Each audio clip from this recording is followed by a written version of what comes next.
Halo guys, kembali bersama gue aja di konten aja anak kelas. Oke guys, jadi di video kali ini gue mau ngebahas soal pertandingan nanti ya, dimana Indonesia akan berhadapan dengan Filipina ya di pertandingan terakhir grup A Piala AFF.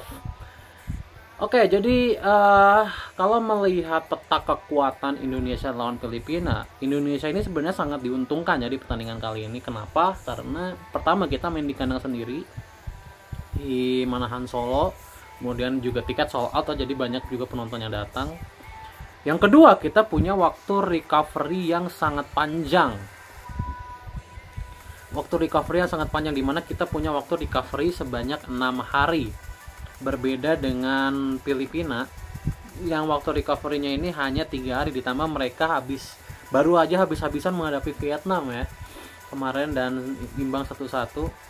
Ditambah perjalanan mereka ke Indonesia, artinya mereka cuma punya waktu efektif 2 hari.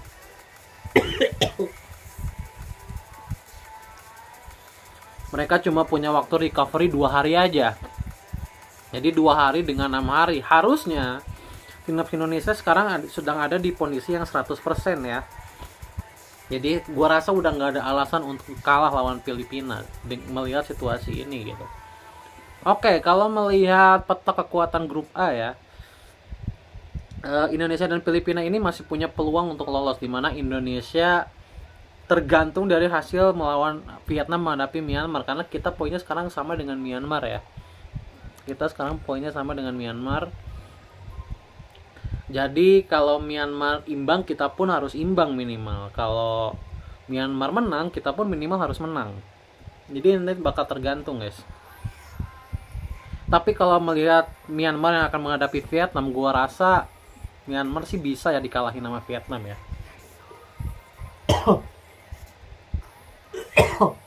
Jadi dan juga melihat Filipina yang sekarang masih punya kans lolos. Filipina juga gue yakin pasti bakal habis-habisan ya. Karena mereka sekarang ada di peringkat ke-4 dengan 3 poin. Kalau mereka menang dan Myanmar Indonesia kalah, Filipina lah yang akan lolos bersama Vietnam ya. Jadi kayak gitu. Nah, melihat peta kekuatan ini, gua harap Sintayong tidak bereksperimen lagi ya. Gua harap Sintayong tidak bereksperimen lagi dan menurunkan skuad terbaik yang ada. Skuad terbaik itu apa maksudnya? Ini menurut opini gua aja ya. Menurut gua, skuad terbaik yang ada itu 11 yang terbaik ya. Itu pertama di penjaga gawang itu Cahya Supriyadi. Kemudian di back 5-nya kita kan sebenarnya udah punya yang pakem ya di 3-nya. Ferrari, Donitri dan Kadek Arel ini udah pakem. Kemudian di kanan Asnawi, Steel Asnawi, di kiri adalah Pratama Arhan. Jadi bukan Tata ya. Kemarin kan Tata yang main. Di kiri langsung starter Pratama Arhan gitu. Di tengah, nah ini kan tengah selalu jadi PR ya guys ya. Di tengah ini kan selalu jadi PR di 3 pertandingan ini kan, 3 pertandingan AFF. Tengah ini kan selalu tidak jalan ya. Tengah ini selalu tidak jalan. Nah, gua consider untuk memainkan pertama Arkan Fikri. Arkan Fikri tetap karena memang dari kematangan Arkan Fikri bisa dibilang masih sedikit lebih tenang dibanding pemain tengah lainnya ya, Zanadin Faris, Raihan Hanan, Ahmad.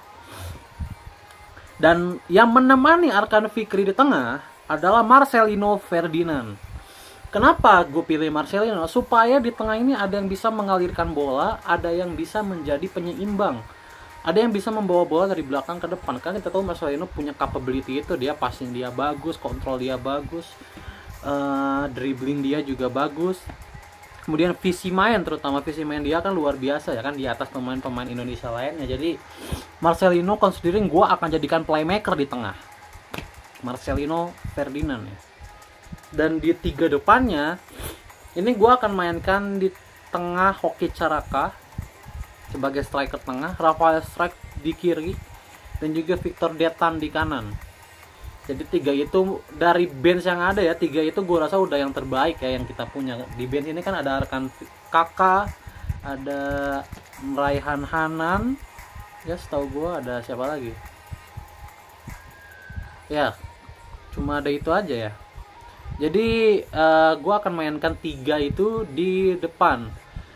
Ya kalau kita melihat skuad yang ini ya, gue berharap sekali untuk terutama pemain senior, 4 pemain senior ya, Rafael Struijk, Marcelino, Asnawi dan Arhan ini bisa 100% dan bisa ada di levelnya ya. Karena kelihatan terutama untuk 2 pemain Rafael Struijk dan Marcelino Ferdinand yang bermainnya di AFF ini belum di levelnya mereka. Selama ini belum di levelnya mereka, apalagi Struijk ya. Struijk ini kelihatan banget seperti selalu keisolir, seperti tidak punya, seperti buntu ya dia di depan, sehingga kelihatan Struijk ini sering gak kelihatan ya di 3 pertandingan terakhir ini, sering gak kelihatan. Jadi gue harap mereka bisa 100% dan dengan squad ini mudah-mudahan Struijk bisa bermain ya. Karena balik lagi Struijk ini kan butuh space yang lebar untuk bermain ya, dan kelihatan Struijk ini kan selalu dikunci pergerakannya karena dia bermain di striker tengah. Jadi ya gue harap kedua pemain ini bisa memberikan 100% kekuatannya. Dan kalau melihat timnas Indonesia di Piala AFF so far ya, dari 3 game memang tidak meyakinkan ya di 3 pertandingan ini. Apalagi di 2 pertandingan awal. 2 pertandingan awal ini kelihatan banget kontrol passing, terutama pemain debutan ya. Kontrol passing ini masih sangat jadi masalah gitu. Masih sangat jadi masalah, dan ini harusnya menjadi tamparan ya buat pembinaan usia muda kita untuk SSB. Ini menjadi tamparan banget. Kenapa? Karena harusnya ketika pemain keluar dari SSB, keluar dari pembinaan minimal U17 lah ya, ketika sudah mencapai level profesional di 16-17 tahun, harusnya kontrol passing udah bukan jadi masalah. Sisanya itu tinggal mengembangkan visi main dan juga pengambilan keputusan. Jadi bukan kontrol passing lagi yang nanti diajarkan di umur 16-17, tapi pengalaman bermain, kemudian keputusan dalam mengambil keputusan, harusnya udah itu standarnya. Tapi kelihatan di timnas U22 ini di usia mereka yang sudah 19-20 tahun, kontrol passing ini masih PR ya ternyata ya. Kontrol passing ini masih PR. Makanya Sintayong pun dalam tanda kutip agak ngamuk-ngamuk ya, karena melihat timnas U22-nya ini masih mempunyai masalah yang elementer ya. Jadi ya gue harap pembinaan ini bisa ditingkatkan, grassroots bisa sangat ditingkatkan, karena ya apa ya, usia dari pemain diaspora ini kan paling cuma 15-20 tahun ya, usia karir dari Ijes, Hilgers gitu-gitu ya. Dan mereka yang akan menggantikan kan pemain-pemain muda yang sekarang ada di SSB yang umurnya masih 12, apalagi yang ini yang masih 17, 16. Mereka kan nanti akan menggantikan pemain-pemain diaspora ini. Dan kalau kontrol passing masih jadi masalah, ya mau nggak mau nanti bakal cari diaspora lagi pada akhirnya gitu. Makanya ini harus menjadi perhatian betul ya, terutama untuk, karena PSSI kan sudah banyak membuat program di usia dini ya. Dan gua harap beberapa asprof pun, semua asprof ya, nggak beberapa, semua asprof PSSI juga banyak membuat program untuk usia dini.